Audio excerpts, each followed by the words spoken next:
सचिन कैसे बने क्रिकेट के बादशाह? पाकिस्तान की टीम से क्यों खेले थे सचिन?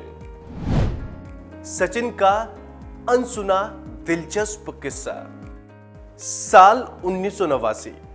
16 साल का लड़का छोटे कद के साथ मैदान पर बल्ला थामे उतरा तो शायद उस वक्त किसी को अंदाजा नहीं लगा कि वक्त बीतने के साथ न सिर्फ ये दुनिया पर राज करेगा बल्कि क्रिकेट का भगवान कहलाएगा। मेरा अनुमान है कि अब आप समझ गए होंगे कि बात सचिन तेंदुलकर की कर रहा हूं। दरअसल आज भले ही सचिन मैदान पर खेलते हुए दिखाई नहीं देते हों, लेकिन भारतीय क्रिकेट में सचिन एक एहसास है।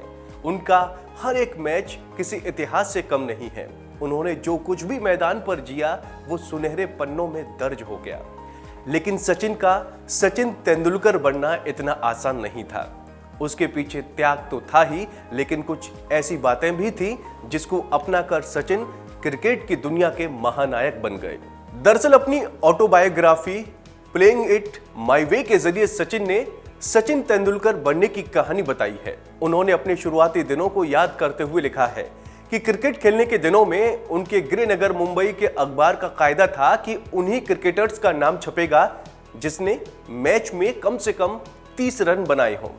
एक मैच में तेंदुलकर ने 24 रन बनाए, जबकि बहुत सारे रन एक्स्ट्रा के जरिए बने थे। स्कोरर ने इस गरज से कि तेंदुलकर के नाम 6 एक्स्ट्रा रन जोड़ दिए कि उनका नाम हो जाएगा और उनका अखबार में नाम छप जाएगा। उनका निजी स्कोर 30 कर दिया गया। अगले दिन अखबारों में तेंदुलकर का नाम छपा। तेंदुलकर खुश हुए, लेकिन जब सामने गुरु रमाकांत आचरेकर पड़े तो उनकी खुशी हवा में कपूर की तरह उड़ गई।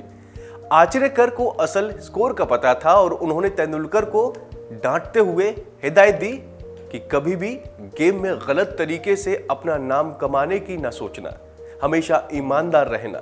तेंदुलकर ने यह बात गांठ बांध ली। उनकी ऑन फील्ड ईमानदारी क्रिकेट में एक मिसाल की तरह पेश की जाती है। इसी तरह उन्होंने विनोद कांबली के साथ अपनी दोस्ती को लेकर भी लिखा है। उन्होंने लिखा है कि ऑल इंडिया लेवल पर सचिन तेंदुलकर की बतौर बैट्समैन पहचान विनोद कांबली के साथ उनकी हैरिस शील्ड में 664 रनों की रिकॉर्ड पार्टनरशिप के साथ बनी। ये विनोद कांबली की बदकिस्मती और उससे ज्यादा गिरती परफॉर्मेंस थी जिसने बाद के दिनों में उन्हें टीम इंडिया से बाहर बिठा दिया।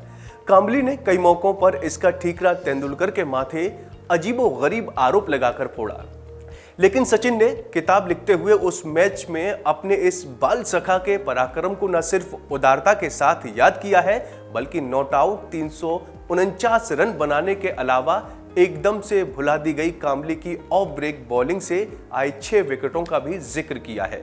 इससे मैच सचिन तेंदुलकर की टीम जीत सकी। एक ऐसी दोस्ती जो वक्त के साथ बदरंग हो गई। सचिन ने बहुत शालीनता से इस किताब के जरिए उसमें उनको याद किया है। इसके साथ उन्होंने एक किस्सा लिखते हुए खेल भावना का जिक्र किया। वो लिखते हैं कि हैरिस शील्ड के एक मैच में तेंदुलकर को सुन पाने में असमर्थ एक ऑफ स्पिनर ने 125 रन के स्कोर पर बीट किया।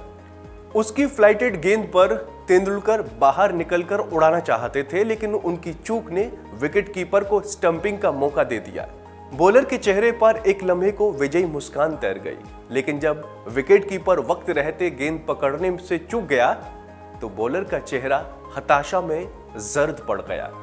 तेंदुलकर अपनी तेज निगाहों से इस होनहार बॉलर के चेहरे का बदलता रंग देख रहे थे। उन्होंने वापस क्रीज में कदम खींचने के बजाय कदम आगे बढ़ा लिया और कीपर ने दूसरी कोशिश में गिल्लियां बिखेर दी। तेंदुलकर ने अपनी इस खेल भावना के बारे में लिखा है कि आउट होकर मैंने बॉलर के प्रति कोई सहानुभूति नहीं दिखाई।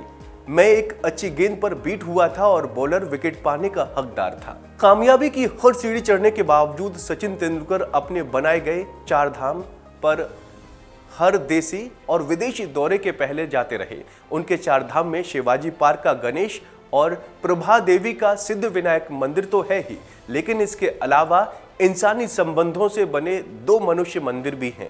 एक तो उन आंटी का घर जो प्रैक्टिस के लिए लंबे सफर ना करना पड़े, इसलिए उन्हें अपने घर पे दुलार से रखने के अलावा कुर्सी पर बैठकर तेंदुलकर को हजारों गेंदें फेंकती ताकि उन्हें सॉफ्ट हैंड और रिवर्स स्विंग को खेलने में महारत हासिल हो।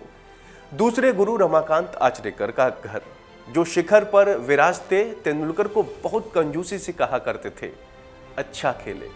तो दोस्तों, उम्मीद है आपको हमारी ये जानकारी पसंद आई होगी। ऐसे ही तमाम अपडेट्स के लिए आप देखते रहिए वन इंडिया।